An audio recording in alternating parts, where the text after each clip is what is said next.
na biso ozali na likolo. Que notre Père céleste, Yo solo olingi biso na bolingo na kopima mate. toi c'est vrai, tu nous aimes par un amour incommensurable.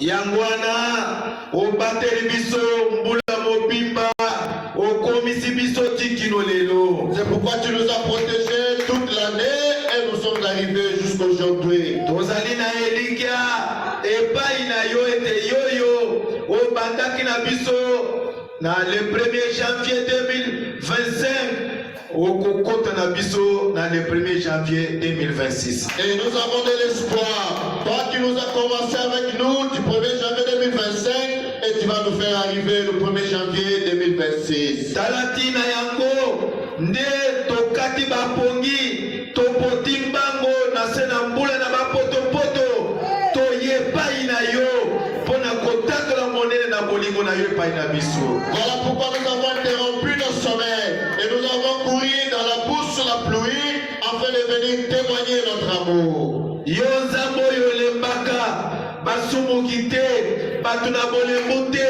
olemba mpe biso na tongo oyo te. Toi Dieu qui ne se lasse jamais de pécher, ne nous laisse pas ce matin. Na sacrifice nyonso bana na yo bazali kosala ezanga lifuti te. De tout sacrifice que tes enfants consentent, que cela ne manque pas de bénéfices. Yango na sengi ete opambola moko na bango oyo banyaki makolo na esika oyo. C'est pourquoi je demande que tu bénisses chacun d'eux, celui qui a foulé ses pieds à cet endroit. Oyo mosantu na lobi ete pambola mitema na bango pambola bomoi na bango. Père Saint, je dis que tu bénisses leur cœur et que tu bénisses leur vie. Nzambe oyo ayokaka mpe nzambe oyo asalaka oyoka biso na tongo oyo mpe osalela biso na tongo oyo. Le Dieu qui écoute et le Dieu qui agit, écoute-nous ce matin et agis à nous ce matin. Kolo na yo nzambe efuluka lisu likolo na bango okota na bango na mbula na sika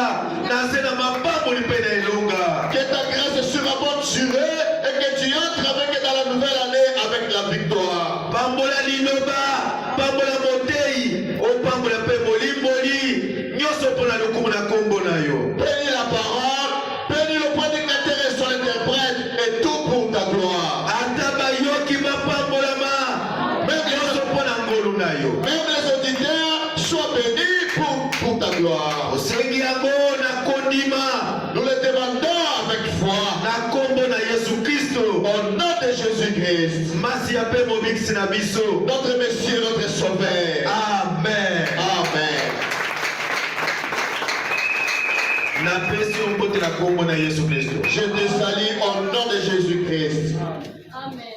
Nabosanaki kopesa yo mbote ya ndeko na biso ya mobali Hilaire Ndeli alobaki napesa mbote. J'ai oublié de vous transmettre la salutation de notre bien-aimé Hilaire Ndeli et il m'avait demandé de vous saluer au nom de Jésus-Christ. Ndeko na biso Stani Motute pe alobaki napesa mbote. Notre bien-aimé Stani Motute vous a également salué.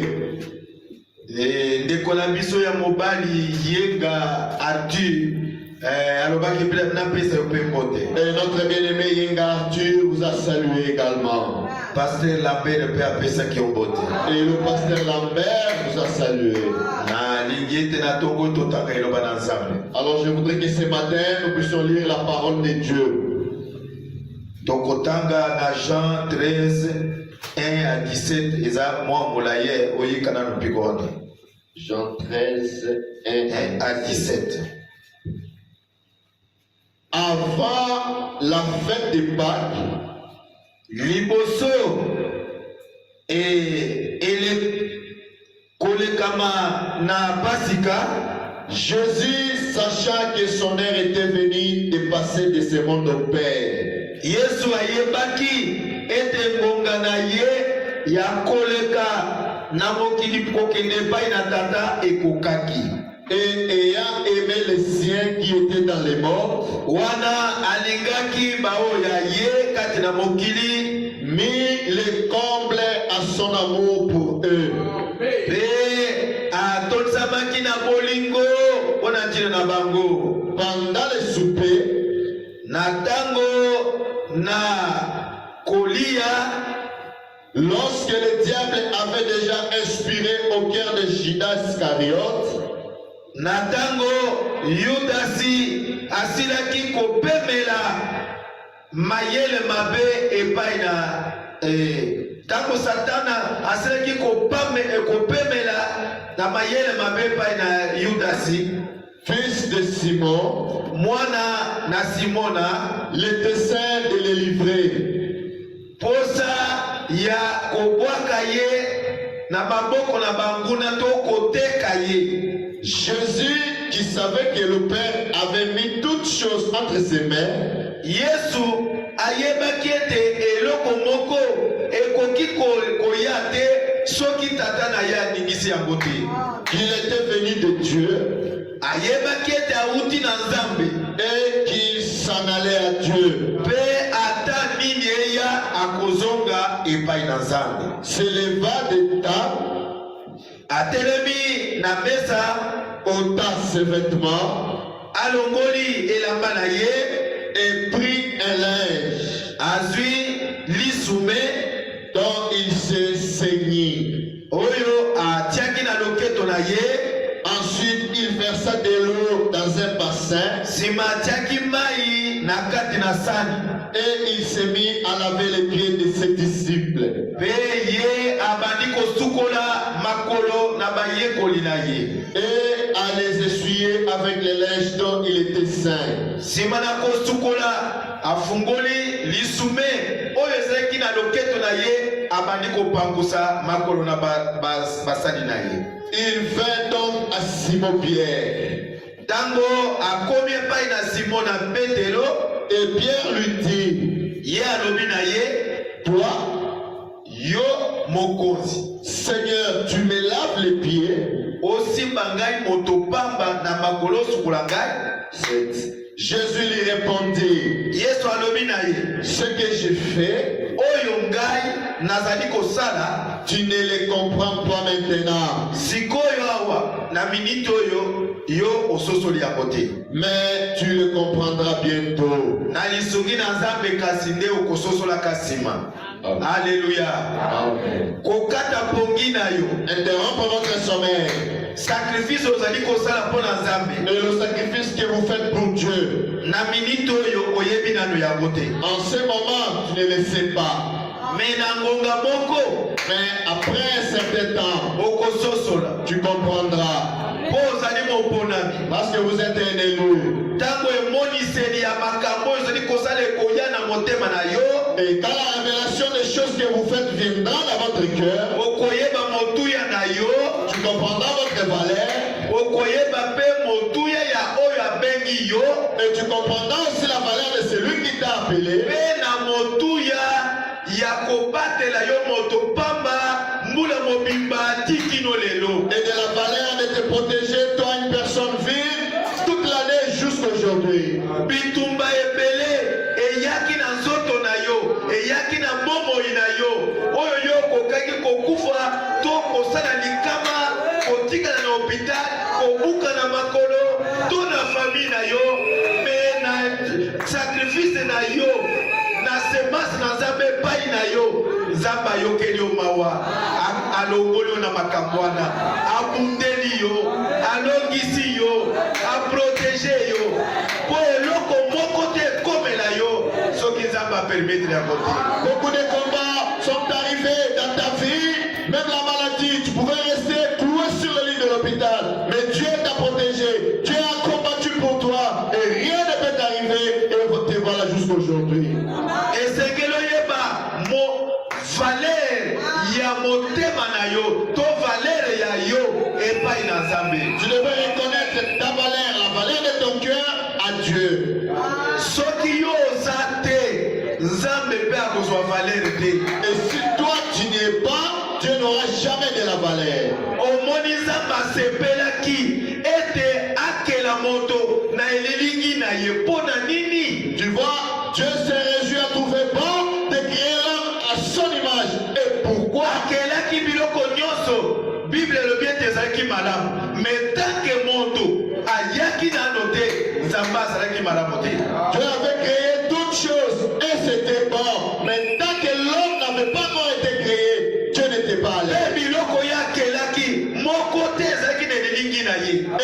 chose qu'il avait créé, rien ne lui ressemblait. ezaka yo nangai nde tozwi photocopie ya papa na biso. Il n'y a que vous et moi qui avons reçu la photocopie de notre Père. na ntongo na lelo sanda kososola bolingo na nzambe likolo na yo mpe ngolu na nzambe epai na yo. Alors ce matin, commence maintenant à comprendre l'amour de Dieu envers toi et la grandeur de Dieu pour toi.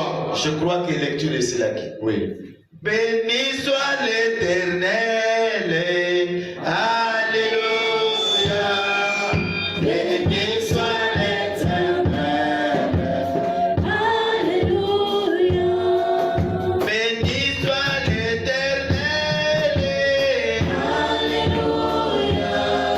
Béni soit l'Éternel. Alléluia. Les dieux comparables. Alléluia. Béni soit l'Éternel. Alléluia. Les dieux miséricordieux. Alléluia. Béni soit l'Éternel.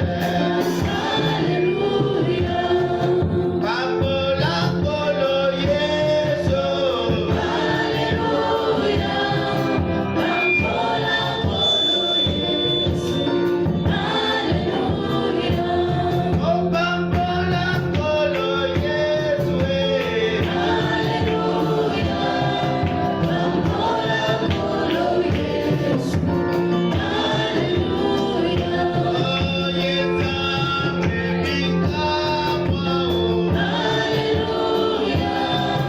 Bambola bolo Yesu. Alléluia. Aina yebiye. Yo yebiye. Opona Yesu. Aina yebiye. Aina ebiye, yo ebiye, kombo na Yesu. Aina ebiye, Aina yebiye. Yo yebiye.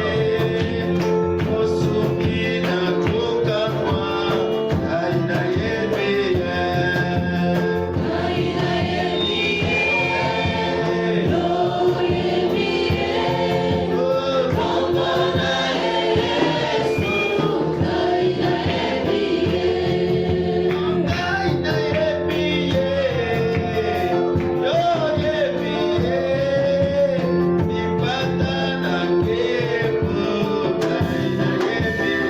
Yatolo. Aina ebiye, yo ebiye, kombo na Yesu. Aina ebiye. Tombola mongongo na yo ozongisa matondi lisusu epai na nzambe. Élevez votre voix et remerciez le nouveau Dieu. Zongisa matondi epai na nzambe. Pesa merci epai na nzambe. Rendez gloire à Dieu et dites merci à Dieu. Banda koloba na nzambe merci mpona ngolu. Merci mpona kobatela ngai. Tombola mongongo na yo. Commencez à, Ozali kobanga kobondela boye ndenge nini. commencez à dire merci à Dieu pour sa grâce. Élevez votre voix. Pourquoi vous Ozali croyez? koyoka soni mpona koloba merci epai na nzambe mpona bolamu na yo. Obateli fami na ngai, obateli ngai. Oyebi kaka soki obeli, soki fami ebeli nde osengi rekete. Mais soki nzambe asali, mpona nini otombola bokongo te oloba merci epai na yo. Tu as honte seulement de dire merci à Dieu, même pour tout ce qu'il a fait pour toi, pour ta famille. Tu attends seulement quand tu seras malade ou l'un des membres de ta famille, à ce moment-là, tu vas commencer à crier. Soki liwa eyei na famille obandi kolela. Mais soki nzambe abikisi yo, abateli fami na yo. Mpona nini otombola bokongo te? Ozali kobanga nini?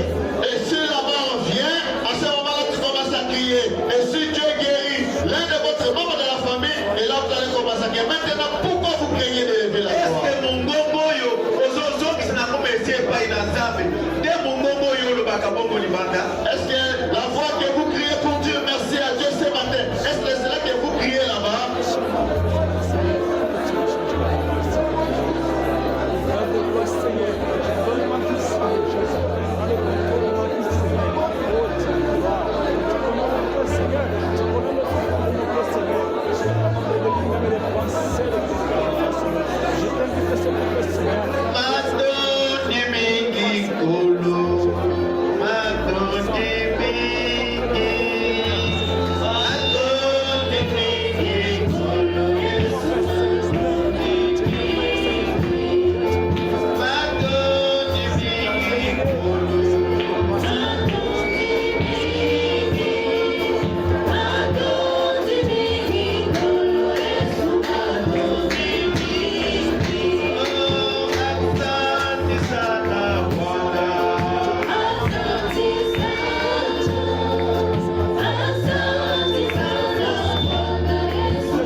l'écriture. nazali kobanga eloko te po ete yo yawe nzambe ozali mobateli na ngai. Je ne crains rien car toi, mon Dieu, tu es mon protecteur. ata nakotambola kati na libulu na kufa me lingenda na yo ezali kobatela ngai. Et quand je marche dans la vallée de l'ombre de la mort, ta verge me protège. mpe ezali kokamba makolo na ngai kino na esika na bomoi. Et cela conduit mes pas jusqu'au lieu de la vie. mezi mpo na kotikela ngai pema tikino na mbula oyo. Merci de m'avoir accordé le souffle jusqu'à ce moment.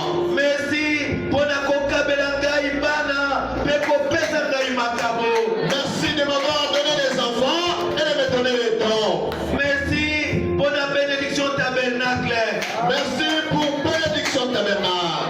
Merci pour la kopesa ngai bato oyo basali komema ngai na mitema na bango mpe basali kosoutenir ngai na nyonso na bango. Merci de m'avoir donné les gens qui me supportent avec tous leurs dents et qui me supportent avec mes faiblesses. oyo mosanto tikete na ntongo oyo eteni na liloba oyo kotia na monoko na ngai epakolama na nguya mpo na lobiko na bango. Je laisse que ce matin, la portion de la parole que tu mettras dans ma bouche soit ouais pour eux.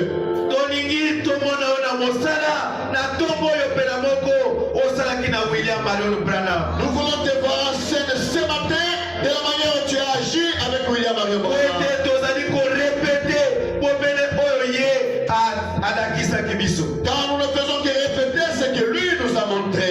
kondimi ete oyoki biso Nous croyons que tu nous as écoutés. mpe okosalela biso koleka bosenga na mitema. Et tu nous le feras plus le désir de nos cœurs. otobondeli epai na yo Car nous te prions na nkombo na Yesu Kristo. au nom de Jésus-Christ. Amen. Amen. Merci epai na Nzambe. Merci à Dieu. Bofanda. Asseyez-vous.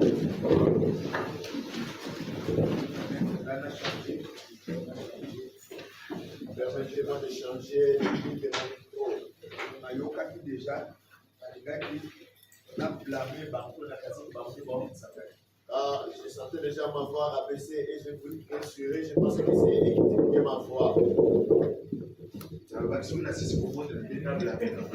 priais, je me disais si je termine seulement à prier, maintenant je vais les blâmer. Comment sikoyo mongongo ezokita nazobondela mongongo ekiti. Pourquoi je suis en train de prier, mais je sens ma voix en train de baisser. Oh Nzambe apambola bango. Que Dieu les bénisse. Amen. Nzambe apambola pe yo. Que Dieu les bénisse également. Les trois ordonnances physiques du Seigneur. Mibeko misato oyo ya nzoto ya kolo.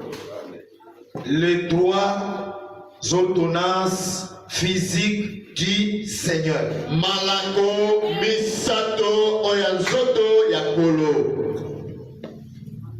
Nalingi tosola mukeli kona makambo wana o kanisa teke makokoto esili makokoto ekozalaka. Nous voulons nous entretenir sur ce sujet-là. Ne pensez pas que le résidu est terminé ou écarté. Non, ça sera toujours là.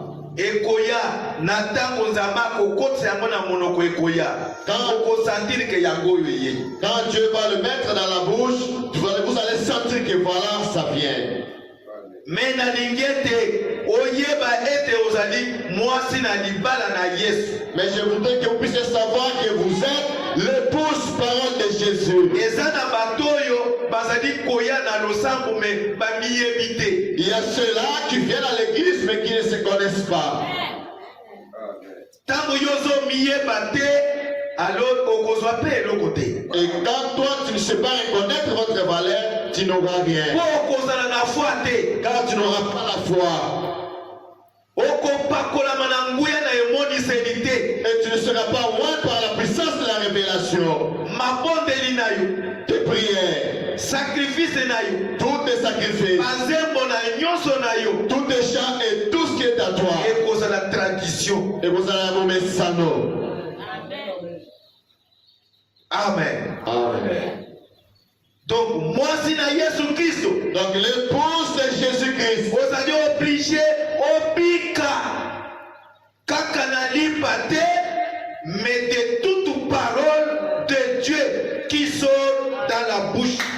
Osengisami ete obika wana liloba na Nzambe kaka na lipa te, mais de toute parole ezali kobima na monoko. Maintenant, quelle bouche s'agit-il ici? Sikoyo monoko nini nde ezali koloba mawa? Exode 4:12. Okanda na kobima minei zomi na mibale. Et pendant que l'interprète cherche Exode 4:12, mais toi tu peux lire Proverbe 10:11. Exode 4:12. Va donc, Kende kasi je serai avec ta bouche nakozala na monoko na yo, et je t'enseignerai ce que tu auras à dire. nakolakisa yo oyo yo osengeli kosolola, makambo yo monoko na yo kosolola ekouta epai na yo moko te, me ngai nde nakotia yango na monoko na yo, natina ete monoko na yo esolola mpo na bato na ngai. Na banzi soki ozali ozwaki emonise omisosoli okoyeba nani azosolola pe monoko nde nani. Je pense, si vous avez reçu la révélation, vous allez connaître quelle bouche qui parle et qui parle. Soko oyaki na ntongo na lelo, Si tu étais venu ce matin, oyeba ete osengeli kobika kaka na kwanga te, me na liloba nyonso na Nzambe oyo ezali kobima na monoko na Nzambe. Amen. amen, tu dois savoir que tu ne peux jamais vivre seulement par le pain, mais de toutes paroles qui sortent de la bouche de Dieu. Sikoyo monoko ya nani nde Nzambe akosolola. Maintenant, c'est par la bouche de qui que Dieu va parler. Esengeli ozala na emoniseli. Tu dois avoir la révélation. Oyeba Nzambe asolaka na minoko na bato nyonso bongo te. Pour connaître et savoir que Dieu ne peut jamais parler par la bouche de tout le monde. Eza na minoko na ba oyo ye asalelaka mpo na peuple na ye. Il y a la bouche préparée à qu'il utilise pour son peuple. Ngai natanga kombo te soki na ntongo na lelo oza na emoniseli ya monoko na Nzambe opambolama deja. Moi, je ne citerai pas les noms. Et ce matin, si vous avez la révélation de la bouche de Dieu, soyez déjà bénis. Ezali monoko na moto nyonso te, Ce n'est pas la bouche de toute personne. kaka monoko ya moto oyo Nzambe aponi ye mpe atie maloba na ye na monoko na ye kokokana na Exode chapitre 4 verset 12. Rien que la bouche de la personne que Dieu a choisie et qu'il a placé sa parole à lui, conformément à Exode 4 et 12. Proverbe 10:11 elobini. La bouche du juste est une source de vie. Monoko na moyenge bene ezali eutelo na bomoi. Ndeso ka meni nyosha Bwana. Alléluia. Beaucoup découragé gaïté. Vous n'allez pas me décourager. Olo kulinga ngana na buki na senge na sukoli na yei pona teya. Sikoyo olabuki soki na ngonga nini. Oye peut-être au brosser monoko te. Oye kaka boko fatigué boya ko décourager ngai. O kate de fait ko brosser monoko te ngana brosser yo monoko ngai te. Vous n'allez pas me pousser à être fatigué. Je me suis réveillé à 5 heures, j'ai pris ma douche, j'ai brossé mes dents et je suis venu. Toi, tu t'es réveillé. Peut-être que obondelaki malamu te, mais ngai na bondeli na lolengo ya ngai. Mais naza ko sentir que nazali quelque part. Peut-être Yo te ozo miyeba te, mais ngai na miyebi. peut-être tu n'avais pas bien prié, mais moi j'ai prié et je sais que Nazan est si comme Congo. Toi, tu ne te reconnais pas, mais moi je te reconnais. Alléluia. Amen. Ba oyo ba miyebi. Ba oyo ba misosoli. Ceux qui se reconnaissent, Nalobi ba pambola. je dis qu'ils soient bénis. Na tongo oyo Ce matin, lokota mapamboli oyo yo olataki dimanche. Tuwa yango. Tia na poche na yo. ramassez la bénédiction que vous avez restée le dimanche, ramassez cela, mettez dans votre poche. Soki poche etoni, tia yango ata na saki na yo. Frère, tia yango ata na chaussette na yo. Si ta poche est pleine, mettez-la dans votre Soko sac. olataki quelque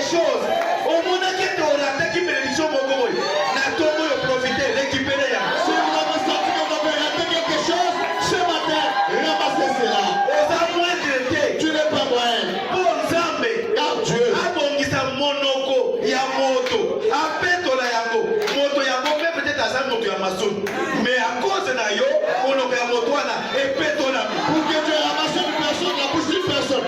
Peut-être cette personne-là est une personne qui n'a pas de bonne vie, mais c'est Dieu a purifié cette personne. lokola nzambe azwaki likala na moto na etumbelo na ye asingisi monoko na Isaïe. Comme Dieu avait pris le charbon de feu dans son autel et il a brûlé la bouche d'Esaïe. ezalaki pour que Isaïe asolola bato bayoka mpe bato babika. C'était pour qu'Esaïe puisse parler et que les gens écoutent et qu'ils soient sauvés. Songela La bouche du juste est une source de vie. monoko ya mobulami ezali eutre na lobiko na yo. lokola kasi monoko ya mobulami ezosolola mpona nini yo osepela te?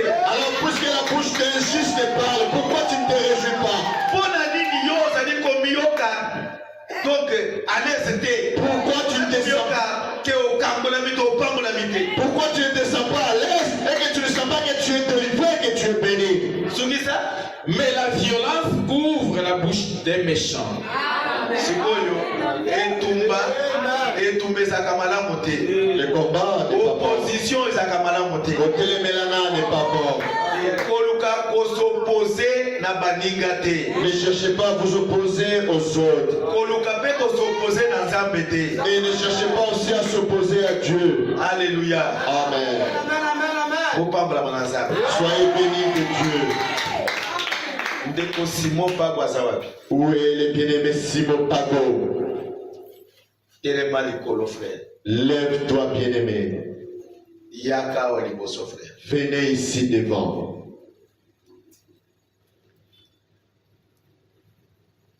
tala bango oza na likambo na ngai ti otala Tu n'as pas de problème avec moi, tourne et regardez l'église. est-ce que bomoni ye? Est-ce que vous le voyez? Amen, amen. elongi na eza ndenge nini? Comment est son visage? osolola te? Parlez. avimbi. Ah. Et il est posé. avimbi na kanda na esengo to na nini? charisme. ça va? nalingi ete asunga yo lokola huissier. Maintenant, je voudrais qu'il vous assiste comme huissier. lokola aza na charisme wana Comme il a ce charisme, yo na bongi otosa. comme il a ce charisme, si vous rêvez de votre somnolence, obéissez. soki alobeli yo likambo otosa yango. Et s'il vous dit quelque chose, obéissez. ongai nde na autorize ya sala na place na ngai. Car c'est moi qui l'autorise à faire cela à ma place. oyeba ke bahuissier ezalaka nde ngai otia ordre ezalaka ngai. Vous devez savoir, nakoki kotika kote na ye akolamusa te ye akolamusa yo na place na ngai. vous devez savoir que le travail que fait le huissier, il fait à ma place. Moi, je ne peux pas quitter la chair pour venir vous réveiller. Lui, il va faire cela à ma place. bato boni balingi ye te. Combien de personnes ne l'aiment mpona pas? charisme na ye olingi ye te mpona charisme na ye. À cause de son charisme, vous ne l'aimez pas. Combien de personnes? tombola loboko. Levez la na main. libre Vous êtes soumis. nakosilika mpe na ngai te. Mais je ne veux pas aussi me fâcher. naboyi kokota mbula na sika na kanda na yo. Je ne voudrais pas entrer à la nouvelle année avec la colère. nakoyeba kaka te oza mutu mabe. Mais je saurais seulement que vous êtes une mauvaise personne. Je ne te dirai rien. nakobomba na motema. Je vais cacher cela dans mon cœur. tombola loboko. Alors, si vous ne l'aimez pas, levez la main. na charisme na ye nde oyo olingaka ye te. À cause de son charisme, alors vous ne l'aimez pas. nandimi ete monoko na nzambe esololi. Je crois que la bouche de Dieu a parlé. mpe ekozala bongo. Et ça sera ainsi. sikoyo okopesa nga mbote. Maintenant, frère Simon, tu peux me saluer. charisme eleki. Il y a trop de charisme. amen. sikoyo Maintenant, oza libre ya kosala sikoyo. maintenant tu es libre de travailler, de circuler toute l'église.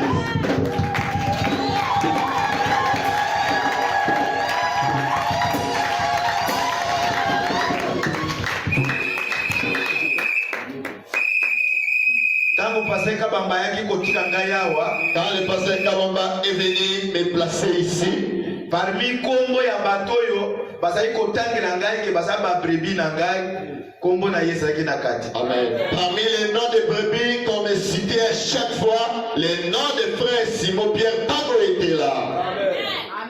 Nayebaki yete namona yete yeba amona ngai ta yebinga te me kaka kuna déjà abandi kobenga ngai na telefone mpona kopesa ngai bonjour kotuna ngai sango nini boye tokomonana kaka paster ayebaki elongi ya ngubu oyo te. Seulement de loin là où il était, il m'appelait pour me saluer, pour savoir comment j'étais avant de mes nouvelles, et on ne s'est jamais vu, et il n'a jamais vu ce visage d'hippopotame. Ezaka na maseke boye. C'est un décor.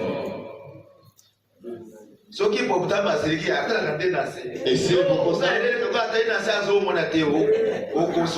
Et quand l'hippopotame se fâche, lui il regarde par terre. Quand tu penses qu'il regarde comme ça, il ne voit pas. Si tu ne fais pas attention, tu seras blessé. Oh, Nzamba pambola ndeko na biso Simon. Que bénisse notre frère Simon.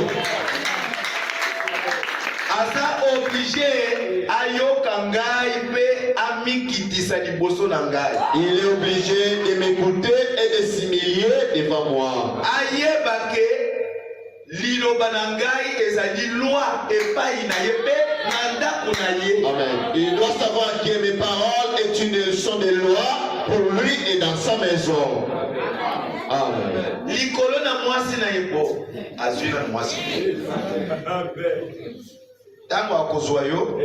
Quand il va t'avoir, tango na kozala d'accord. quand je serai d'accord, okoli mwasi na ye. tu es devenu son épouse. Na yo na ye. Et elle et toi. Okozala na se na mobeko na ngai. Amen. Vous tous vous serez sous mes lois.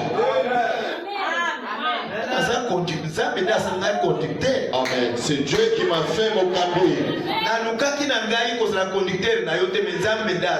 Moi je n'avais pas cherché à être votre conducteur, mais c'est Dieu qui l'a fait. Le bien-aimé ici qui vient de Mandaka. Il ne m'a jamais vu. Moi aussi je ne le connais pas. Je vous ai présenté ici. Il a dit je viens auprès du révérend Bonouya à Mandaka. Bonouya c'est mon ami intime.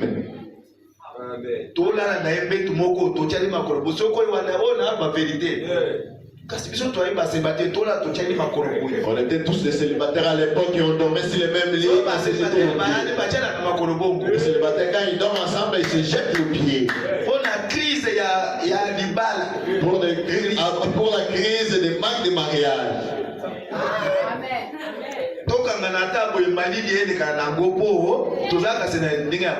Que nous nous accrochons même pour qu'on ne sente pas le froid, pardon, car nous n'avons rien à faire. Le bien-aimé ne m'a jamais écouté prêcher. Il est venu quand on travaillait là-bas dehors. Il s'est présenté.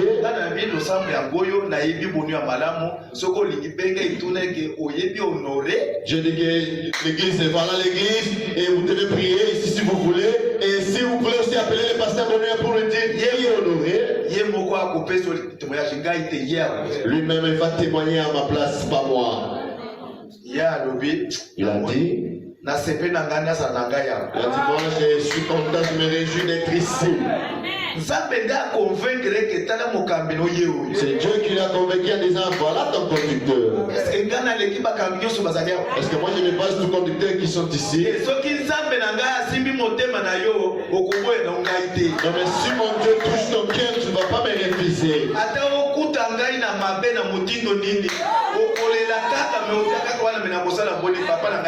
Même si vous me trouvez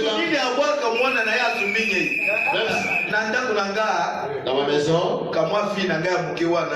ma fillette, et si elle te fait que dans ses vêtements, dans sa couche, elle commence à marcher comme ça tout doucement.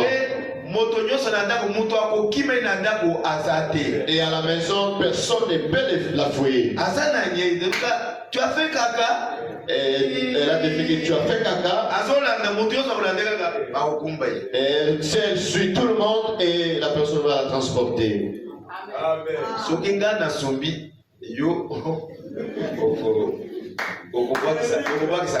Et moi si j'ai déféqué, toi tu ne vas pas me rejeter.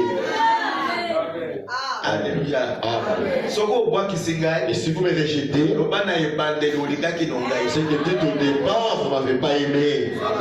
Devie kabamba lobi. Et le Kabo m'a dit, Ne t'en fais pas. au Bangate, Si tu vois quelqu'un qui ne veut pas rester à côté de toi, laissez-le partir. au Bangate, ce commandé moto, aligné au fond de la peine na yote, tikaye akinde. Vous n'allez pas pousser tout le monde à vous aimer. Non, il y a ce que Dieu a prédestiné pour toi. Yo kosukuma bato nyonso na makasi te balinga yo te, mais ezali na baoyo nzambe abongisaki deja nyonso mpo na yo.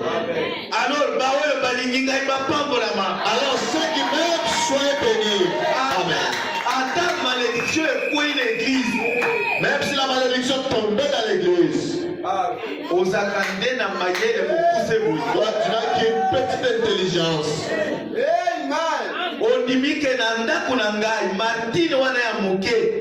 Soki ndako elingi kosika ata balai na mama na ye okanisi ete ngai soki nalamuki na kokima kokotika Martine na ndako wana. Et vous passez dans ma maison, ma petite Martine, même si elle dormait avec sa maman et que ma maison prenait feu, je vais fuir et la laisser. Mama na ye azali mwana na ngai ya mwasi azali lokola bokilo na ngai nakokota na chambre na ye te. Sa maman, Mais soki danger eye à cause ya mwana oyo ya ngai wana nakolite narekipera mwana liboso ntango nazokrie soki ye mpe aza na mayele alandi ngai netobi milima. sa maman c'est ma fille et c'est ma belle-fille. Alors je n'ai pas le droit d'entrer dans sa chambre, mais aucun des problèmes. Je vais l'idée, je ferai tout pour entrer et récupérer ma fille. Et quand j'écris, si sa maman est intelligente, elle va me suivre. Yo ndimi ete na église oyo ata soki nakweyisi malédiction ondimi na affection na yo epai na ngai yo ondimi ete malédiction ekozwa yo. Et vous pensez dans cette église, si je faisais tomber la malédiction, la malédiction, pour moi, pourquoi que cette malédiction va vous soki attraper? ezwi yo loba ozalaki no na ngai te. Et si cela vous attrape, c'est que vous n'êtes pas le mien. Est-ce que moto ye moko nde amichaka mbeli ye moko? Est-ce qu'une personne d'elle-même peut se poignarder? Soki yo opambole miso opambole ma parti na ngai. Et si toi tu es béni, n'est-ce pas, tu es béni par mon richement? Soki sikoyo ozwi bilakeli mabe ozwi yango epa ngai naza nango. Et si vous recevez la malédiction, est-ce que moi j'en ai? Si il faut loba na satana tata na ngai aza na malédiction te. Mwana oyo tata baboto oyo babikaka malamu misala na bango malamu yo olobi ete ekozongela bana na bango na bana na bango na bana na 3-4 génération ebanda boni ngai nazwa bilakeli mabe naza na papa oyo azali béni. Toi tu vas dire à Satan que j'ai un papa qui est béni et la Bible dit si les parents vivent bien, les bénédictions suivront de 3-4 de sa génération. Maintenant moi j'ai un papa qui est béni. Peut-être yo yebaka te ke ngai nazali béni te mwana yo oza naza ya bilakeli mabe. Peut-être toi tu ne reconnais pas que je suis béni, c'est pourquoi vous êtes sous les malédictions. Yo okende kokota na famille ya moto anakai mabe ndenge nini? Comment est-ce que tu vas entrer dans la famille d'une personne qui est maudite? naloba nzambe akotikela yo okende kobotama na esika ya bilakeli mabe ndenge nini? Alors que yo oza déjà béni. Devant je dis, pourquoi Dieu pouvait laisser que tu ailles naître dans une famille sous la malédiction, dans ta yo zali béni? Et ça la bakate Mustafa et ça bakate. Non, non, non, ça ne se fait pas. Amen. Amen. Bien. Voilà. Moi si na libala na Yesu. L'épouse parole de Jésus. Esengeli amiyeba kaza moi si na libala. Elle doit se reconnaître que c'est une épouse. Moi si na libala azana ba critère, azana ba lolenge ya kolata, ya kotambola, ya kosolola, kokokana na mibeko ya mobali na ye. Amen. Une épouse a un critère ou une manière de parler, de s'habiller, de marcher conformément à la loi de son mari. Ya mwana Yesu atiki mwasi na libala pamba te, atikeli biso 3 ordonnances. C'est pourquoi Jésus n'a pas laissé son épouse avant, après c'est biso bala komisato. Ba ordonnance oyo ezobima na monoko ya moto ya lingi pe apambola apetra moto wana. Malako qui sort de la bouche de la personne qui l'a aimé, qui a purifié sa bouche et qui l'a béni. Amen. ngai nayebi ete libanda na mosakoli ngai mpenza na koyeba eloko te. Moi je crois qu'il y a derrière le prophète, moi je ne saurais rien. lokolo moninga mo nazali semence prophétique. Alors moi quand vous me voyez ici, nazali momoto na kosine sakwele. Amen. Donc je tire ma source à partir d'un prophète. Nazali kozwa eutelo na ngai uta na mosakoli. Ma vie, Bombo ina ngai. tout ce qui constitue Kachama, ça vient du prophète. Amen. Nyonso ezali kotonga oyo babengi ndoto kashama euti na mosakoli. Tout ce que je peux faire, Nyonso ngai nakoki kosala. tout ce que je peux parler, Nyonso ngai nakoki kosolola. ça doit venir que je suis un prophète. Yango esekeli euta kaka epai ya mosakoli. Pas les prophètes des temps anciens. Ezali mosakoli na ntango ya kala te. Non, les prophètes messagers de cet âge ici. Mosakoli motindami na ntango oyo. Amen. Chaque âge, Dieu avait prévu un prophète. Eleko na eleko Nzambe abongisaki mosakoli. Je veux dire, à chaque âge, Dieu avait préparé une bouche pour parler. Nalingi naloba na ekeke moko na moko Nzambe alengelaki monoko moko mpona kosolola. Amen. Et en cet âge, Mpe na ekeke oyo il y a une bouche qui est autorisée à parler pour l'épouse de Christ. na ekeke oyo tozali kobika ezali na monoko oyo epesami ndingisa esolola mpona mwasi na Kristo. Amen. Maintenant, où est cette épouse-là? Me sikoyo mwasi libala yango azali wapi? Où est cette épouse-là? Sikoyo mwasi libala yango azali wapi? Seigneur, me voici, je suis là. Je suis seul. Ici, on ne te connaît pas, il n'y a que moi. Je suis ezali là. ngai moko awa bayebi yo te ezali kaka ngai. Amen. On y met les amen. Ah, l'amen est là si vous avez ponctué à moi. Tant que tu moi c'est moi c'est toi. Si vous le bangayo. Et quand on a posé la question, où est Est-ce que cette esprit na yo ezali awate? Est-ce que wapi? Olimo Nayo n'est pas ici? Où êtes-vous? Tozosola mpona yo na ngai epai na Nzambe na biso. Tozosola masesete. Tozosola nde mpona yo na ngai. Nous parlons pour vous et pour moi. On ne parle pas des proverbes ou des adages. Non, c'est à cause de nous tous que nous parlons. Soki mwasi na ngai azalaka awa. Si mon épouse était ici, Natuna mwasi akashama azali wapi? ou que je pose la question, où est la femme de Kachama? Ye afandi wapi? Elle est assise là-bas. Afanda kimia? Est-ce qu'elle va rester silencieuse? Akolingana d'abord amona nani musu akutonga loboko. Elle va d'abord guetter. Kuna mutuna boye. Ya ibite ngana zalia. Ça le bangayo. Elle va d'abord guetter pour savoir quelle est l'autre femme qui va lever encore son doigt et ensuite elle dira non, c'est moi, je suis là.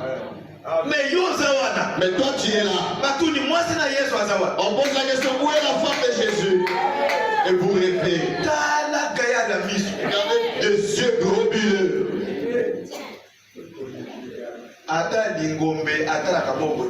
Mais la grenouille ne regarde pas comme ça. Yesu na ye tournaka. Avec ces deux gros yeux globuleux en train de tourner. On On s'adresse à toi et vous restez silencieux. Non, ce n'est pas bon. Alléluia. Utakalakala. Depuis longtemps, Nzambe Dieu asalelaka minoko na basakoli na ye. il utilise la bouche de ses prophètes. Pareil à l'aigle qui éveille sa couvée du 16 mars 58, paragraphe 5. Pareil à l'aigle qui éveille sa couvée du 16 mars 1958, paragraphe 5.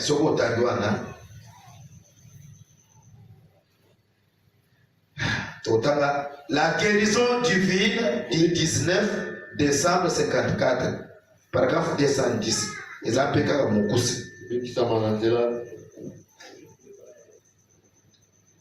La guérison divine du 19 décembre 54. Oyo ba matin nyonso ngana botami na te bambula wana nyonso ngana botama kia tati. Wana si yoso botama déjà. Eh, si on le goza mokolo. Écoutez. Que le ciel doit recevoir jusqu'au temps du rétablissement de toutes choses.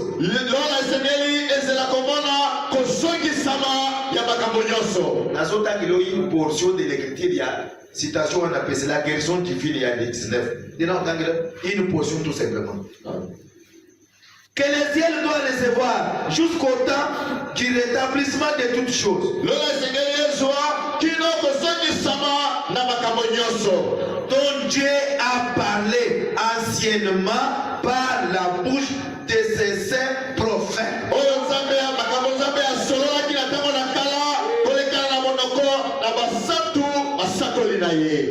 La bouche de Dieu, c'est toujours ses prophètes. Alléluia. L'épouse de Christ doit observer 3 ordonnances physiques qui lui a été laissées par le Seigneur.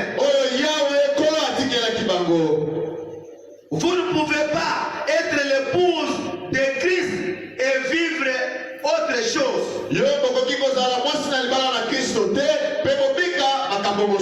Non, non.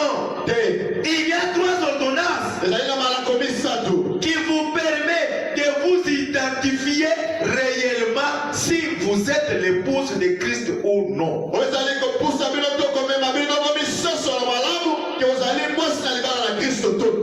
Parce que ces ordonnances constituent une loi.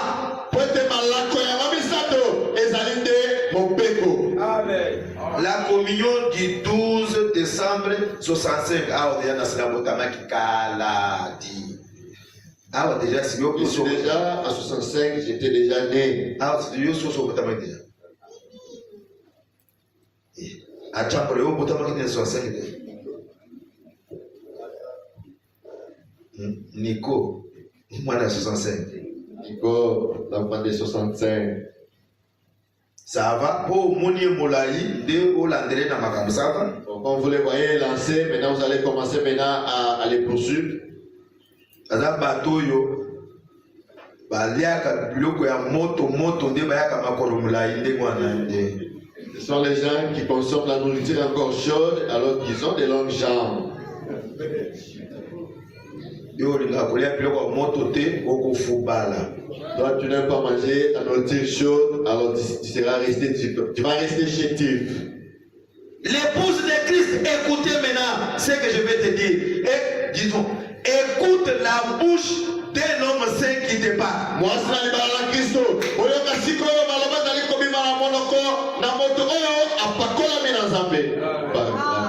Écoutez, je suis au paragraphe 11 de cette prédication. La communion du 12-12-65. Partie B. Bien sûr. Yo, malamu. Voyez-vous Omoni? La raison pour laquelle j'ai dit ceci, c'est pour que vous compreniez ce que vous faites.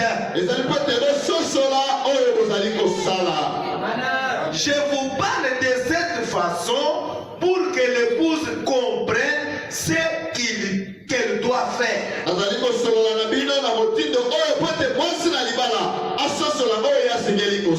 Vous n'êtes pas comme toute autre femme.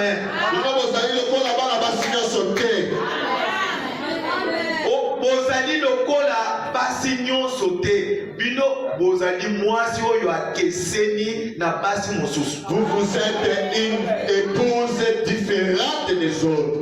Parce que mobali oyo abali yo akeseni pe na mibali mosusu. Parce que le mari qui vous a épousé est différent aussi des autres hommes. Amen. Si vous entrez aveuglément dans quelque chose, vous ne savez pas où 3 points. Binobo yebite, maloba masilite. Ce que vous faites, Oyo bozali kosala. vous ne pouvez même pas avoir confiance. Yoko kiaka komite la motema te. Na likambo oyo yeli awa. Okoza na confiance na yango te. De la chose à laquelle vous êtes venu ici et vous n'aurez pas confiance à cela. Oh ma sœur, mon frère. On ne commence pas de komobali. Nazolobela yo boye pona ko préparer yo na ndenge te. Ofanda na mesa na mobali na yo bolia na yesika moko. Je parle de toutes ces choses afin de vous préparer pour que vous asseyez sur la table avec votre mari et communier. Comment okoki kozala mwasi ya moto me mobali afandi azolia yo oza wana na mesa te oleka na yo oza distrait kuna. Comment ça oza mwa kokozala mwasi malamu te? Comment est-ce que tu dis que tu es une épouse alors que ton mari est sur la table en train de manger et toi tu es en train de errer? Tu ne seras pas une épouse. Esengeli ozala na ye wana à côté na ye mpona koservir ye kokominye na ye ete amona quand même bonzenga na yo yo mpe omona grandeur na ye monene na ye amour na bino ekola esika moko. Tu dois rester à ses côtés afin qu'il contemple votre beauté et que toi aussi tu regardes, tu saches sa grandeur et que votre amour croisse. Bolingo ekoki kokola te na ba indifférence. L'amour ne peut jamais croître na kozala makambo ya koinkipa. Amen. Eza na bato oyo depuis tobandi kolia elambo awa balia nano elambo na église oyo. Il y a de ceux-là qui sont ici dans cette église depuis que nous avons commencé à prendre la communion, la Sainte Seine, et n'ont jamais prié. Nakoki koyeba quelque bato. Je peux connaître quelques-uns. Tango oyo oliaka te wana oteshilaka motema na ngai otikaka bakesa ekse na motema na ngai. Et quand vous ne le prenez pas, vous déchirez mon cœur et vous allez comprendre que ça me tourne un belé dans ma tête. Donc ozali déjà kopesa nga réponse ke tala mwana mwasi oyo abikaka mabe aza hypocrite na église oyo ezaka te. Et là directement, vous me donnez maintenant l'idée de savoir que voilà cette fille, ozali na bombo imabe okosi. Comment okoki kolia elambo te? Une chrétienne ondimi message du temps de la fin. Comment ozali kosepela kolia elambo te? Pourquoi lisumu yango eza lisumu nini oyo okoki kobongisa te? Pourquoi une chrétienne, une fille de Dieu, croit dans ce message que Azlia communion alliée à Yamote? Quel est le péché que vous avez commis et qui cela ne peut jamais être réparé? Comment okoki kolobete ozali na ngai na bomoko metango naza na nzoto na nkolo na maboko nazali kokabela baninga yo oza kolinga kozwa te? Comment oza omote ozoplace pierre d'achoppement na motema na ngai? Pourquoi tu peux dire que tu es ensemble avec moi alors que j'ai le corps du Seigneur entre mes mains, mais tu ne veux pas partager avec moi? Tu ne vois pas que tu es ata toseka même si nous sourions, na motema na ngai mais dans mon cœur, tout est kozala mpona moi t'aimer, il y en aura pour toi. tabanzi oyoki wana bien. Je crois que tu as bien écouté. C'est pourquoi Alatina, yoka toli ya monoko moto oyo abulisemi na nzambe. écoutez les conseils de la bouche de la personne qui est ointe de la part de Dieu. Koya awa te d'une façon aveugle te. Koya awa ne venez pas ici dans le lingue aux alliés comme ils sont sur la terre. Yakawa omisosola oyeba eloko oyo ozali et pourquoi ozali awa tozali awa mpona okende na lola. Viens ici et reconnaître ce que tu es et ce que nous venons faire ici. Nous sommes ici pour aller au ciel. Préparation ya bato ya lola ezolekana mais qui n'est pas dedans. Mais collègue là-bas pour ceux qui vont au ciel, mais ils ont la quantité. Tu es indifférent. Ils allient équipa. C'est quoi? Les années. Pourquoi tu es là? Pour l'année, ils allient avoir. Pourquoi tu viens ce matin là? Pour l'année, ils n'ont pas boyolé.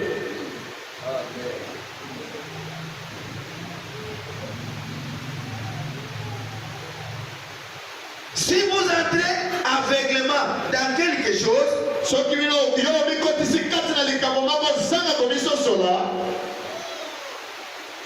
vous ne savez pas tout, 3 points, ce que vous faites. Yo, oyebi, putu putu, oyo zali kosala. Mais l'épouse doit connaître ce qu'elle fait Mais moi, c'est la libala, et c'est la sauce là, il va y avoir zali kosala. et où elle va. Pe wapi azali kokende.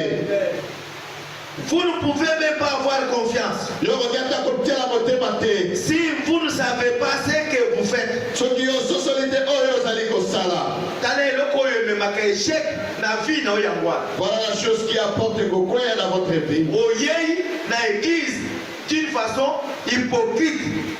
Vous venez à l'église na bokosi. Ozobondela. Vous priez. Bible elobi na proverbe, je pense. La proverbe, la Bible dit, la prière des pécheurs, Dieu ne l'exaucera jamais. Amen. Libondeli ya mosubuki zamba koyanolaka yango te. Amen. Etalio. Ça te regarde. Gana zosoro. Moi je parle. Vous ne pouvez même pas.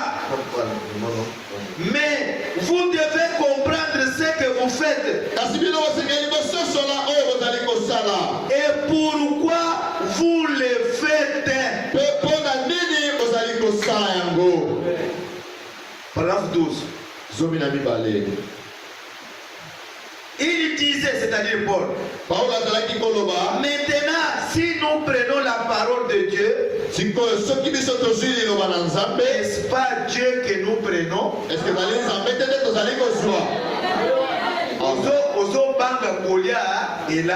Vous craignez, vous avez peur de passer à la sainteté. Mais pourquoi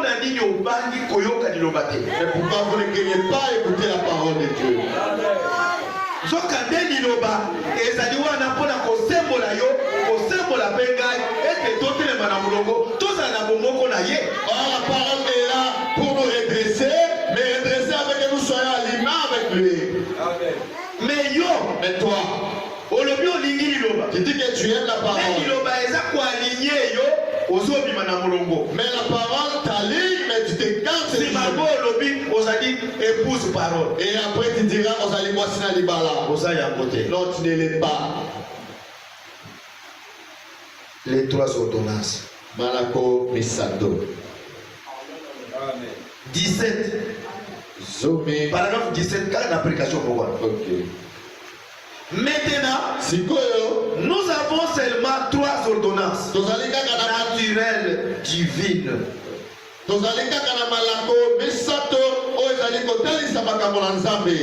Qui nous ont été laissées.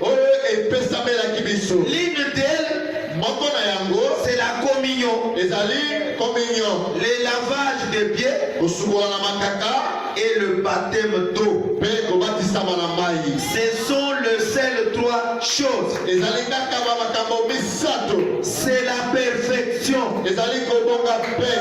Dans ces trois-là, vous voyez, ce sont les seules trois ordonnances que nous avons. Nous comprenons bien que c'est ce qui a été institué par Saint Paul dans le Nouveau Testament.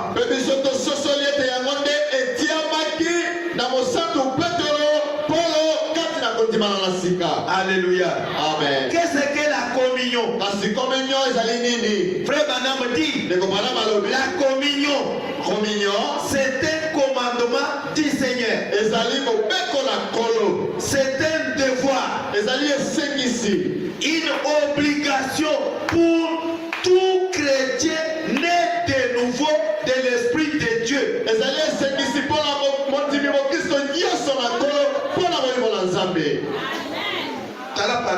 Regardez bien cette partie. La communion est un commandement du Seigneur.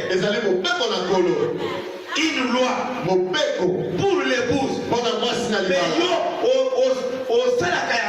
Mais toi tu ne l'accomplis jamais. Dans quelle année vous êtes dans cette église? Tu ne passes pas à la Sainte Seine. Et le jour de la Sainte Seine, tu ne passes pas. Car tu sais que tu ne prendras pas la Sainte Seine. Quel est le péché qui t'attire ou qui t'a attrapé que tu ne peux jamais prendre la Sainte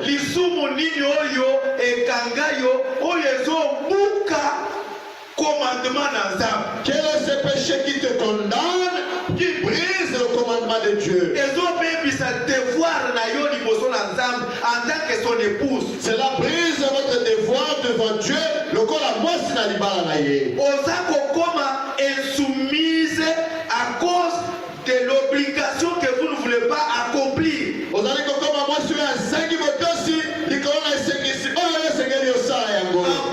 ozali komonisa biso ke ozali né de nouveauté. Et vous nous faites témoigner que votre ami Barasikate. Parce que tout chrétien né de nouveau doit prendre la communion, doit observer cette loi-là. Peut-être tout chrétien. On y a votre ami Baranami Balé et c'est qu'elle allié à communion. Est-ce que nous te bien? Est-ce que nous sommes convenus? Ordination des ministres. Otiama la Katsa Mosala.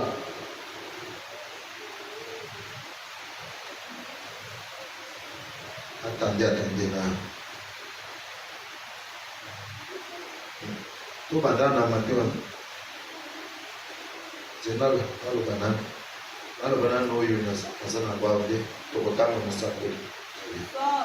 La communion c'est une commémoration.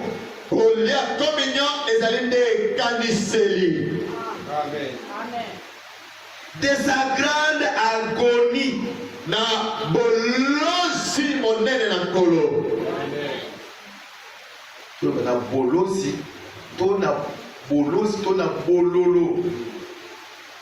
De son agonie, de son expérience, de son expiration,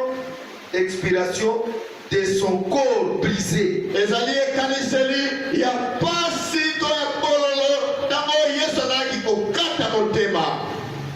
Et de son sang versé. Pena makila na ye oyo matangaki. Amen. Kolia elambo ezali ekaniseli ya bololo oyo Yesu aletaki wana azalaki kokata motema na kati na bolosi na nzoto na ye oyo bukanaki pe na kotambisa makila. Prendre la communion, c'est le souvenir de l'agonie qu'a subi Christ quand son corps a été brisé et son sang a été coulé. Amen. Amen. Les autres, apparemment, il y a plus assez d'amen. Ça me la bombe. Osuka kaka. Osala bonne. Je parlais. Ataba de bafandi kimia. Même si les gens restaient silencieux, nous allons parler. Ofanda kimia na bango ekokipe kosala ngata chute. La manière de rester silencieux ne peut rien m'effrayer. Chu na chite. Même Chu ou Chi, non. C'est des combats qui s'en ont été. Ça veut dire je n'aurais peur de rien. La communion du 28 avril, du 28 avril 1957.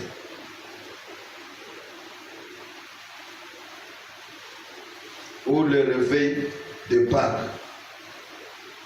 Bien. Natanga.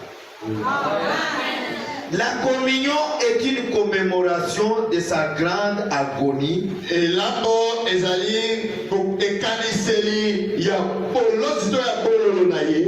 De son expiration, de son corps brisé. Na wana azalaki kokata motema uta nzoto na ye bukanaki. Et de son sang versé. Na wana makila na ye matangaki.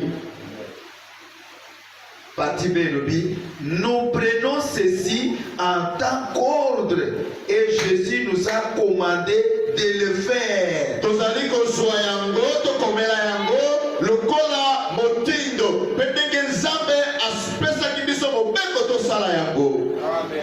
Amen. Et pourquoi vous ne le faites pas? Et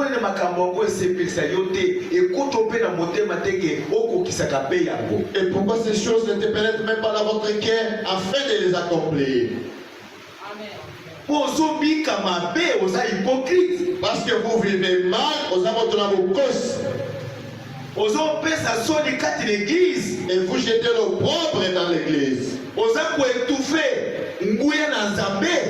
vous allez kokangisa la puissance de Dieu. Tu es mauvais, tu n'es pas bon. Donc tu n'es pas une bonne personne. Pour nani mobeko na Nzambe oza kobuka yango boye na ko. Pourquoi vous brisez la loi de Dieu expressement? Disait c'est celui qui est tout koye na 25. 25.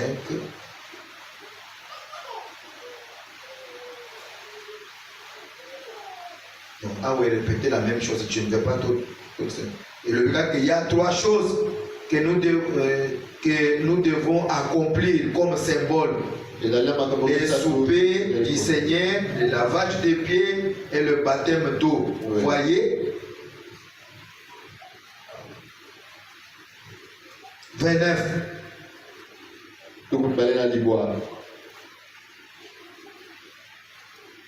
Maintenant, juste un moment encore.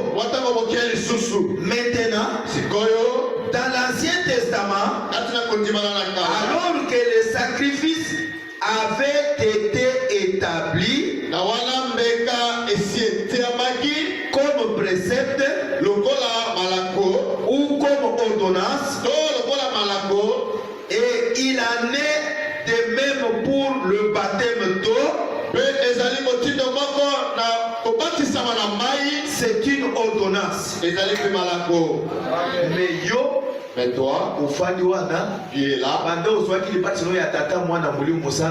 Depuis que tu avais reçu ton baptême là du Père, Fils et Saint-Esprit, tu ne veux pas recevoir le baptême au nom du Seigneur Jésus. Maintenant, la communion de Dieu, la voilà. Est-ce que vous allez baptiser dans le nom de Jésus Christ? Êtes-vous baptisé au nom du Seigneur Jésus-Christ? Soyez bénis. Et ceux qui sont baptisés, et si vous ne l'êtes pas,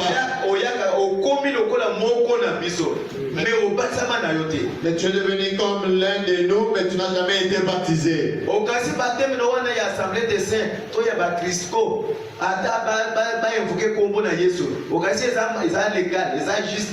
Et tu crois que votre baptême là, des assemblées de saints, d'autres églises, ils organisent ces alliés à Molongo? Non. Israël, na Moab, et Moab, qui adorer un seul Dieu. la Bible, ils lisaient la même Bible. mais Malako Israël azalaki na yango, ezali oyo Moab azalaki na ngote. Mais l'ordonnance que Israël avait, Moab n'en avait pas.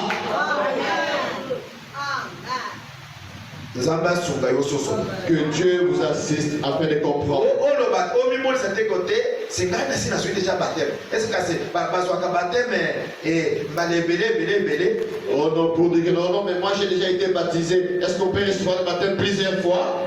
Yo l'équipe Jean-Baptiste. Toi tu dépasses les disciples de Jean-Baptiste. Ils ont été baptisés. Mais ils n'ont jamais reçu le Saint-Esprit. Mais quand Paul est venu, Paul, Jean-Baptiste et on est baptisé. Ils étaient des ennemis. Ils avaient des églises différentes. Il n'y avait qu'une seule église. C'est juste. Mais Paul a condamné. Paul pouvait dire que comme Jean vous a baptisé, c'est bon. Mais comment est-ce que pourquoi Paul les a condamnés? Dans Acte 19, Bango Bayebisi Paul et le Colomoni Biso Toza Bapaganote, Toza Babrebi à Jean-Baptiste, baptisé par Jean-Baptiste. Jean-Baptiste, les âmes au Samouli Kolayo, Oligolo Bonabsuni. Dans Missala Thomas, les disciples ont dit à Paul, nous sommes les disciples de Jean, nous avons été baptisés. Donc tu veux nous dire quoi?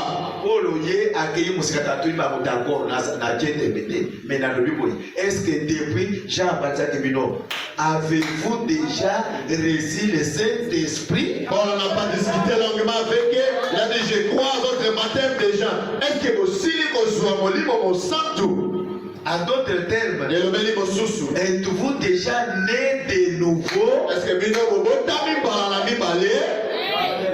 votre ancienne vie était déjà enterrée et vous vivez une nouvelle vie? Est-ce que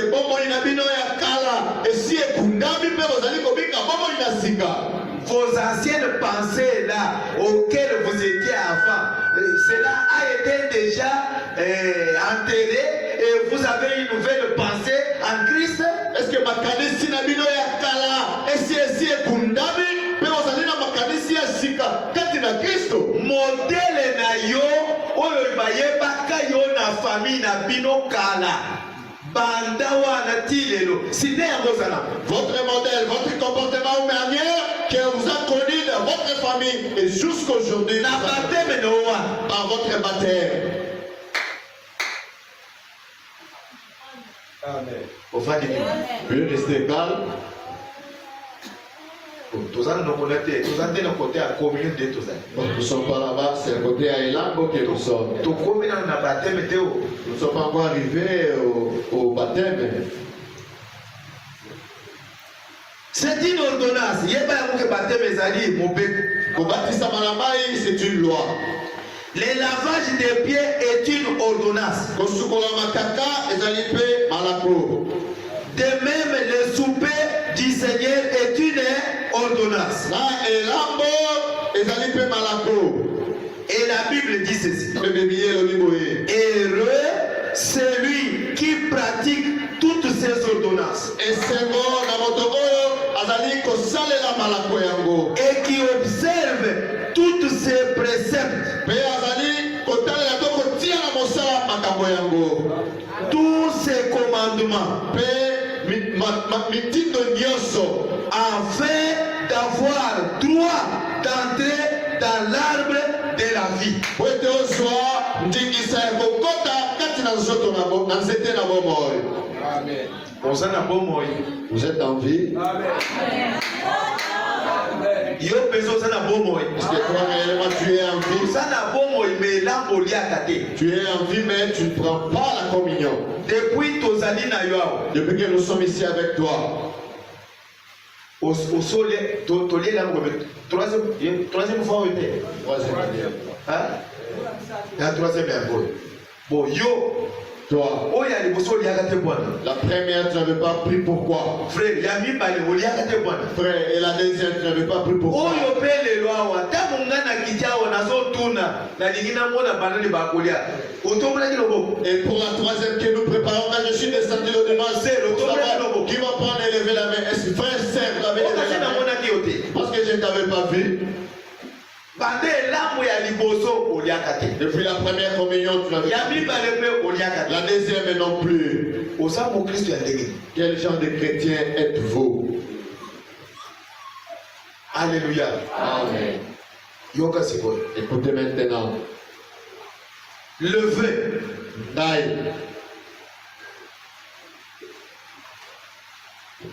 Ça va. Et ya Seigneur, tikela ngai yango yana no mokebo. Laissez-moi que cela arrive.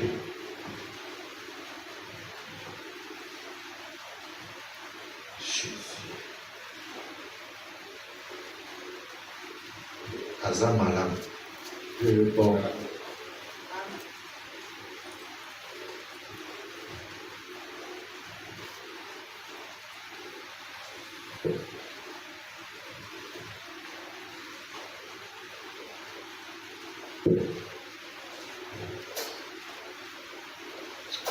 Lukambo ebatami koto satani okasi okolonga ngai.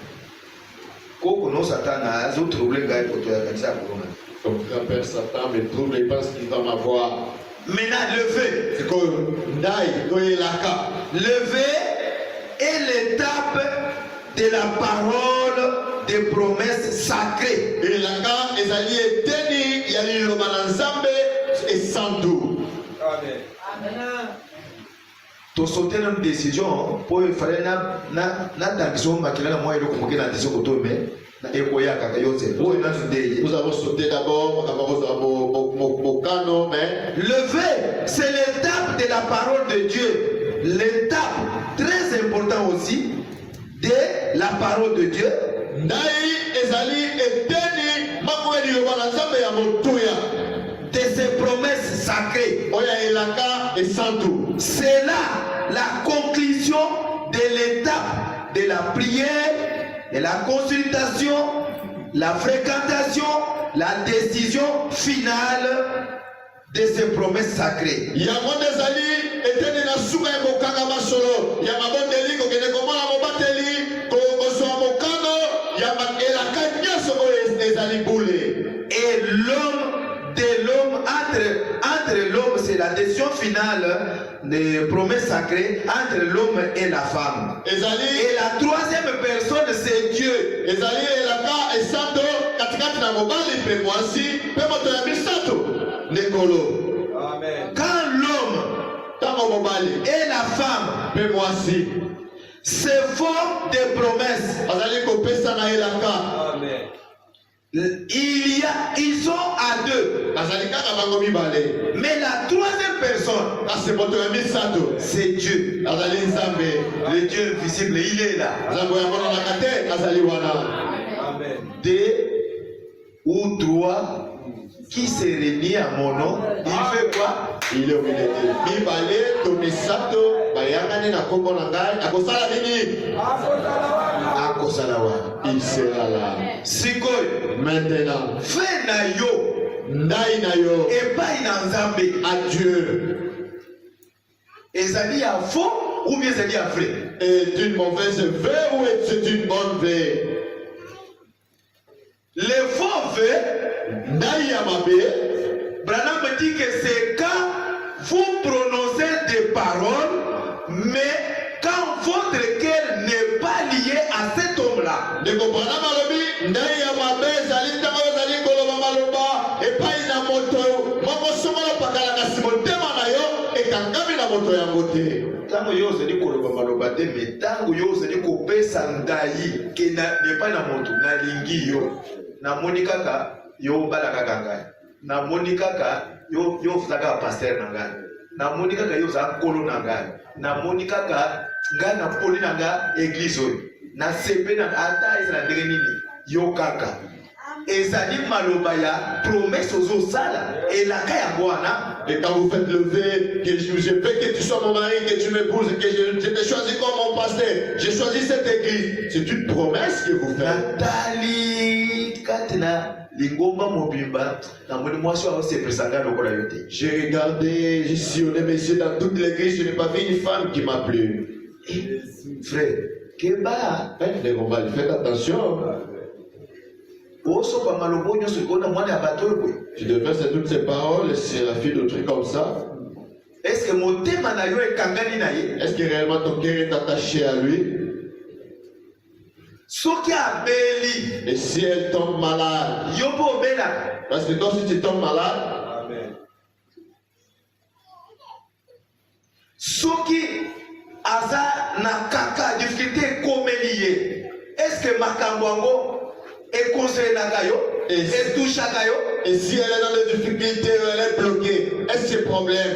Mais pour partager ensemble, Bolingo na Nzambe l'amour de Dieu eyesaka bato oyo bazali sembo lokola bazoba ngonga mosusu.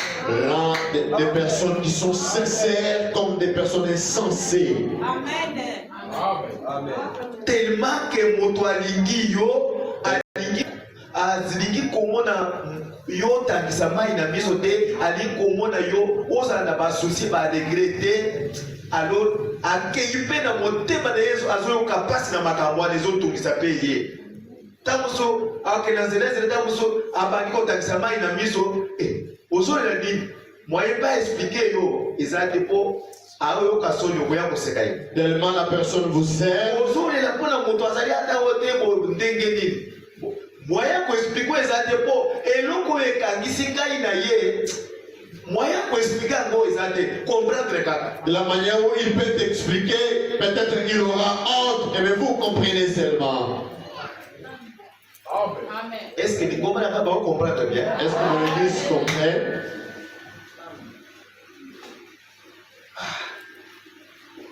Le vœu Et la carte. elingi komonana ve elakisaka ete moto oyo akangani na oyo. Et la carte, ça témoigne que cette personne est attachée à l'autre. Na maloba te, Non pas par les paroles. ezali na motema na misala na nyonso akangani na ye. Mais c'est et la bouche, et le cœur, et tout attaché à lui. Amen. mais soki okangani na ye te Mais si tu n'es pas attaché à elle, na maloba eza maloba mosusu, par la bouche, c'est une autre chose. na motema eza na makambo mosusu, Mais dans le cœur, il y en a d'autres. eza faux pe. On les allait la Kayamabe. Libala wana ekozala libala ya mbindu. Et ce mariage-là sera un mariage souillé. Bokozala kobendana kila lise bitumba kobendana ba incompréhension ekobanda kobotama pamba. Et là, au parcours de votre mariage, vous serez dans des tiraillements, dans des conflits, et il y aura des problèmes qui vont naître en cascade. Tellement que ekolekela pe yo okolonga kobima kati na yango te. Sikoyo okomi pierre da chopin mpona baninga sikoyo soki bato ino obali koloba nono na ndako nini nde makambo ezangi te.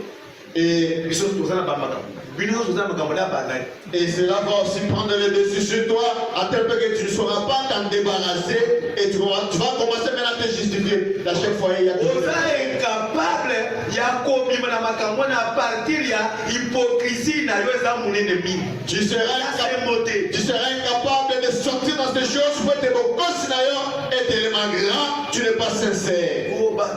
bakosa yo te. On ne te trompe pas. ndako moko te ezangi makambo lokuta na yo. Aucune maison, aucun foyer ne manque de problème. ndako ya ndeko oyo eza na makambo lokolo oyo ya yo te. Non mais là, le foyer de celui-ci n'a pas de problème comme les mpe soki makambo eyei ebima mpe libanda te. Et quand les problèmes viennent, cela ne sort pas dehors. eyei bakutani babongisi bazongi na molongo bakei.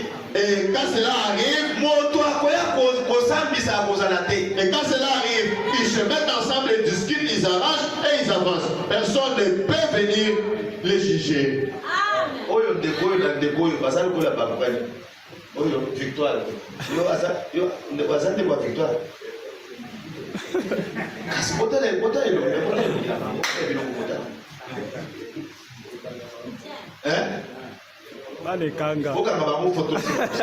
Prenez-les. Non, mais victoire oza koto oza koto na mofrate. Mais j'entends le gars dire, mais Victoire a doublé, il est de l'autre côté, il est aussi devant moi. Alléluia. Amen. na ndako nyonso makambo ezalaka mais eza lokolo ya yo te. Mais c'est vrai, dans chaque maison, il y a des problèmes, mais cela n'est pas comme les tiens. liloba na nzambe elobi La parole de Dieu dit, lisumu ekoki koya le péché peut venir, kasi lisumu ekokonza ngai te. mais le péché ne peut pas me dominer. oyo yo ekonzi nde yo. Mais toi, ton péché à toi te dominer. tika komibondisa Arrêtez de te kati ya mabe bongola motema. Arrêtez de te consoler dans le mal, répands-toi. ozali lié totalement na nzambe te. Vous n'êtes pas lié to bokangani na mobimba en zambete. fe na yo eza na ba tache etoboki. Votre élaka à Dieu a des trous. promesse oyo osalaki epai na nzambe eza na ba tache. Et l'élaka que vous avez fait à Dieu a des trous. promesse oyo osalaki na mobali na yo wana eza na ba tache. Et les promesses que tu as faites à ton mari a des trous. mpo na nini eza bo? Pourquoi cela est ainsi? Alléluia. Amen. mpo na nini kaka yo? Pourquoi seulement toi? pourquoi pas bamosusu te kaka yo? Pour limiter les autres seulement toi. motema oyo ebongwani oyo ezali sembo motema oyo wana nzambe akotikela yango na bamakambo ndenge wana te. Inquiet. soki eyei nzambe akotombola bino alekisi bino epreuve elekani ate eyei atomboli bino fi na biso mobimba ekozala kaka bon mais soki ekomi eye ekutani na okwe nini anyati ngai yawo botikaka selimbisa tete nakolimbisa ete kiranga mpe nazongisa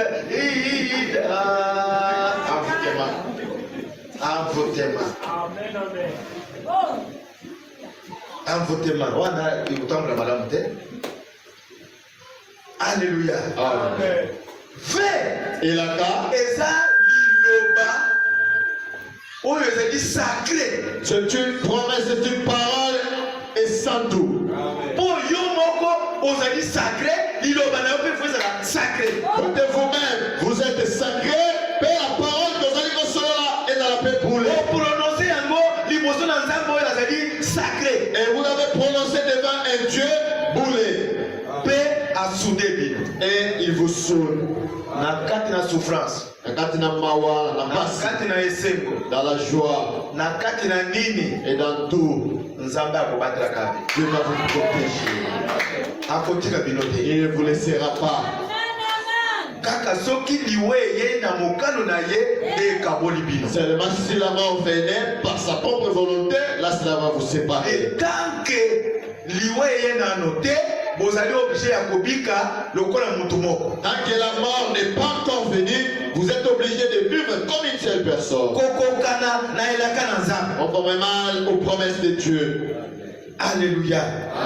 Sikoyo, Maintenant, soki ozali na makoki ya kobika manako wana te, et si vous n'êtes pas en mesure d'observer ces ordonnances, foi na yo, sacrifice na yo ekomi tradition humaine. kondima na yo tombeka nazali kosala ekomi momesano ya bato. Pourtant, omoni eza malamu soki okwei lisumu ekoki kozanga te. Soki eyei oreconnaître, obongisi rapidement, okei liboso tala bato nzambe alingi bakowana. C'est bon, tomber. Mais kobanda kopesa baraison te omoni ndenge ezali wana. Bon, quand même toza bato. Bon, nous sommes des humains. Ata ye pasteur azote wana ya sani makambo na ndako na ye. Même lui, le pasteur qui prêche là-bas, est-ce qu'il manque des problèmes dans sa maison? Envoûtement. Bon, comment?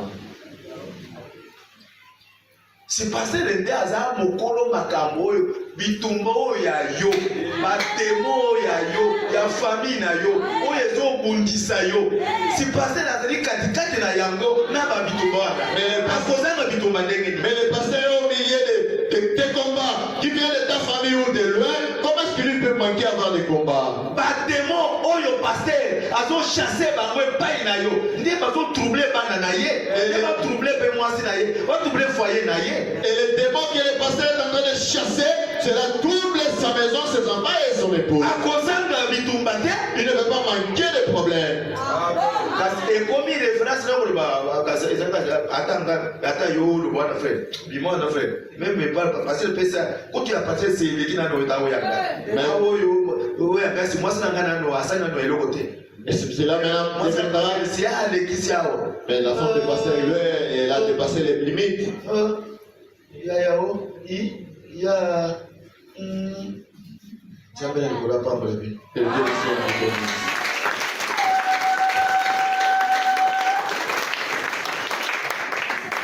Mondema nanga ekobosana te olamu ya ya sali mpona yo.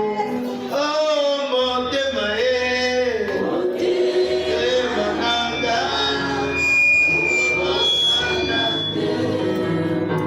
Nyonso Yesu azali mponanga. Est-ce que Yesu asali yo makambo mbulo mobimba? Est-ce que Dieu a fait des bonnes choses pour toi toute l'année?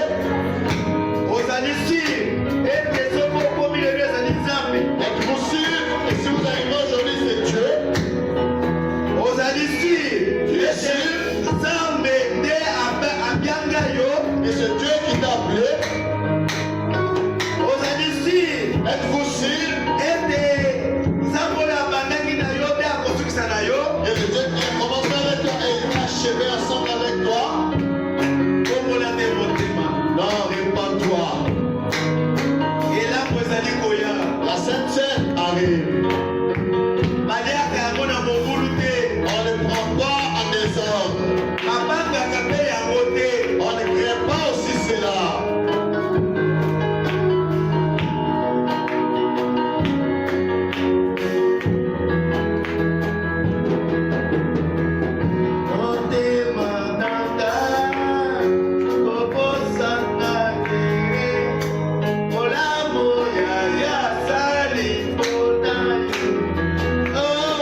ezonga epai na yo mpona kotalisa lisusu bolingo na yo ngolu na yo na ntongo na sika likolo na moko na biso kaka tata oyo alingaka bana na ye nde apambelaka bango na mongongo makasi abetaka bango fimbo mpona kozongisa bango na nzela oyo talisi na ntongo na sika ezali bolingo na yo likolo na moko na biso nde tata na bolingo tolobi ete merci mingi mpona oyo olobi mpona oyo osali likolo na bomoi na moko na biso bayike lokola biso nzambe na mawa tobandaki na bango mbula na sika kasi mokolo na lelo bamoni yango te bamisusu bazwami na bapasi motindo moko na mosusu oyo wapi bamingaka balobi ete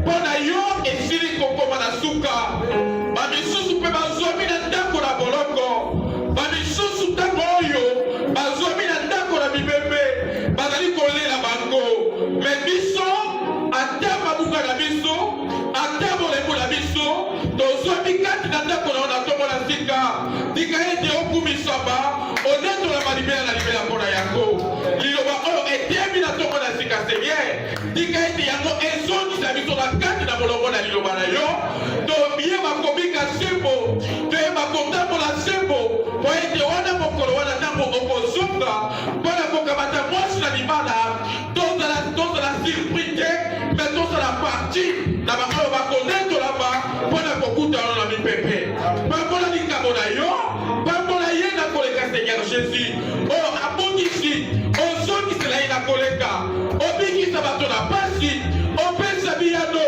na baoyo bazali na bosenga okangola baoyo bakangami seigneur c'est tout puissant ekolo na makambo oyo ekoleka oyo akotia loboko na kati yo opambola yango misala na moko epambolama nzela na moko ezala aplani molimo mosantu na yo azonga na biso likonzi na moto etambola na biso na misala na kelasi na mibongo tomona yo kati na mosala mokolo na lobi mokolo na lelo tobonzi yango na se na loboko na nguya na yo kati na kombo na nguya na yesu kristo oyo azali nkolo masiya mpe mobikisi na biso tobondeli bongo amen tobetela nkolo na biso yesu kristo maboko makasi nzambe na likolo apambola moko na biso wana ekolo na makambo ezali koleka tokosenga na mobateli aya kobotela mpona mama na bakristel oyo azali kokana kosala mobembo na ye soko azali wana abelema mpo mobateli abotela na ntina na ye.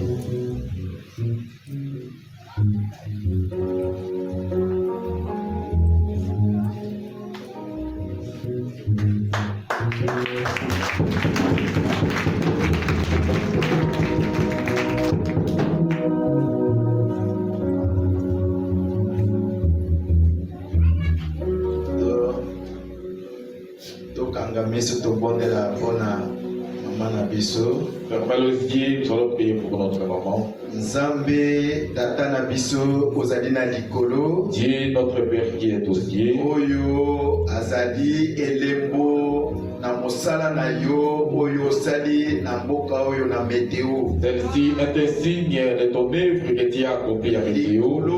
Na etonga oyo yo saleli ye ebele. À cause de cette église, tu as fait beaucoup de choses pour elle. Na bondeli yo na kombo na Yesu Kristo. Je te prie au nom de Jésus-Christ. Ete wana zali kolinga kotambola mosika na etonga oyo. Comme elle veut effectuer un voyage loin de cette église. Sekete motema na yeza la soudé na biso.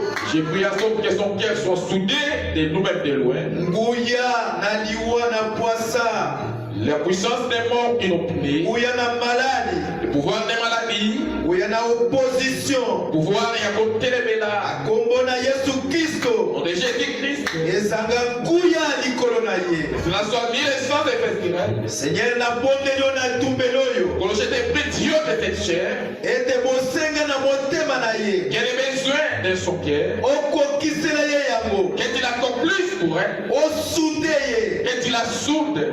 Elongo na mobali na ye. Et son mari. motema na mobali na ye Le cœur de son mari ekangana na ye puisse être attaché à présence na ye pelepe na mobali na ye et que sa présence à côté de son mari ebukanisa miango nyonso na monguna puisse compromettre tous les complots de oyo l'ennemi ekoki kokota na motema na mobali qui peut entrer dans le cœur de son mari. nkuya na zuwa Le pouvoir de la jalousie, nkuya na bombanda le pouvoir de milimo nyonso na lifelo tout esprit émanant de la foi. oyo ezali mpona kotelemela ye Ils viendront pour s'opposer à la nalatisi ye na nguya na tongo Je la vais revêtir par la puissance d'en haut. mpona koyanga na oyo Devant cette azwa auditoire, nguya qu'elle soit remplie de la azwa elonga qu'elle ait la presence présence na ye na ndako et que la présence de la maison. ebukanisa Oui, c'est détruit nyonso ya monguna tout ce qui est de l'ennemi. autorité nyonso na molili Que toute autorité, bolingo nyonso na lokuta que tout esprit mensongère, bolingo na zuwa